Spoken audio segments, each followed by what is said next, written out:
I jolted upright in my bed, gasping, my hand over my heart. I couldn't help but check my nightgown.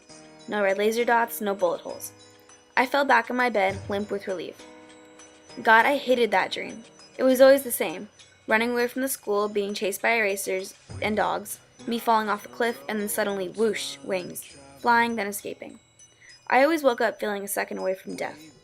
Note to self, Gibbs' subconscious prep talk regarding better dreams. It was chilly, but I forced myself out of my cozy bed. I threw on clean sweats, amazingly not to put the laundry away. Everyone else was asleep, so I can have a few minutes of just peace and quiet. Get a jump on the day. I glanced out of the hall windows on the way to the kitchen. I love this view. The morning sunlight breaking over the crest of the mountains, the clear sky, the deep shadows, the fact that I couldn't see no sign of any other people. We were on a high mountain safe, just me and my family. Our house was shaped like a letter E turned onto its side. The bars of the E were cantilevers on slits out over the steep canyon, so if I were to look out a window, I felt like I was floating. On a cool scale from 1 to 10, this house was an easy 15. Here, my family and I could be ourselves. Here we could live free, and I mean literally free, as in not in cages. Long story, more on that later. And of course, here's the best part, no grown-ups. When we first moved here, Jeb Batchelder had taken care of us, like a dad. He saved us. None of us had parents, but Jeb had come as close as possible. 2 years ago, he disappeared. I knew he was dead, we all did, but we didn't like to talk about it. So now we were on our own. Yep, no one telling us what to do, what to eat, when to go to bed. Well, except me. I'm the oldest, so I try to keep things running as best as I can. It's a hard, thankless job, but someone has to do it. We don't go to school either, so thank God for the internet. Otherwise, we would know nothing. But no schools, no doctors, no social workers knocking on our door. It's simple. If no one knows about us, we stay alive. I was wrestling around for food in the kitchen when I heard sleepy shuffling behind me. Morning, Max.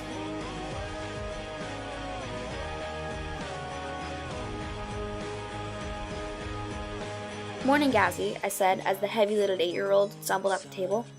I rubbed his back and dropped a kiss on his head. He'd been the Gaz man ever since he was a baby. What can I say? That child seriously has something funky with his digestive system. A word to the wise, stay upwind. The Gazman blinked up at me, his gorgeous blue eyes round and trusting.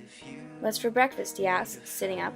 His fine blonde hair stuck all over his head, reminding me of a fledgling's downy feathers. It's a surprise, I said, since I had no idea. I'll pour juice, the Gazman offered, and my heart swelled.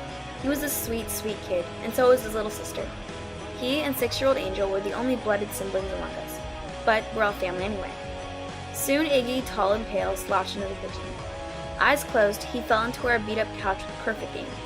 The only time we had trouble being blind is when one of us forgets and moves the furniture or something. Hey, Egg, rise and shine, I said. Bite me, he mumbled sleepily. Fine, miss breakfast. I was looking in the fridge with naive hope maybe the food fairies had come. When the back of my neck prickled, I straightened up quickly and spun around. Will you quit that, I said. Fang always appeared silently like that, out of nowhere, like a dark shadow come to life. He regarded me calmly, dressed and alert, his dark, overlong hair brushed back. He was 4 months younger than me, but already 4 inches taller. Quit what? He asked calmly, breathing. I rolled my eyes. You know what. With a grunt, Iggy staggered upright. I'll make eggs, he announced. I guess if I was more of a fembot, it would bother me that a blind guy 6 months younger than I am could cook better than I could. But I'm not, so it didn't. I surveyed the kitchen. Breakfast was well underway. Fang, you set the table. I'll go get Nudge and Angel. The 2 girls shared the last small bedroom. I pushed the door open to find 11-year-old Nudge asleep, tangled up in her covers. Nudge was barely recognizable with her mouth shut. When she was awake, we called her the Nudge Channel. All Nudge, all the time.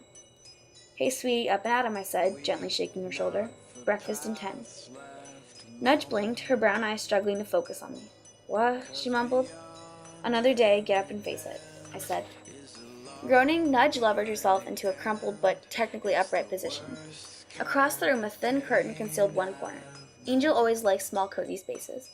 Her bed, tucked behind the curtain, was like a nest, full of stuffed animals, books, and most of her clothing. I smiled and pulled back the curtain. Hey, you're already dressed, I said, leaning over to hug her.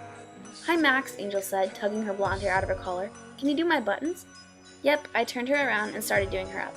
I never told the others this, but I just loved Angel. Maybe because I've been taking care of her practically since she was a baby. Maybe because she was just so sweet and loving herself. Maybe because I'm your little girl, said Angel, turning around to look at me. But don't worry, Max, I won't tell anyone. Besides, I love you best too. She threw her skinny arms around my neck and planted a somewhat sticky kiss on my cheek. I hugged her back. Oh yeah, that's another special thing about Angel. She can read minds.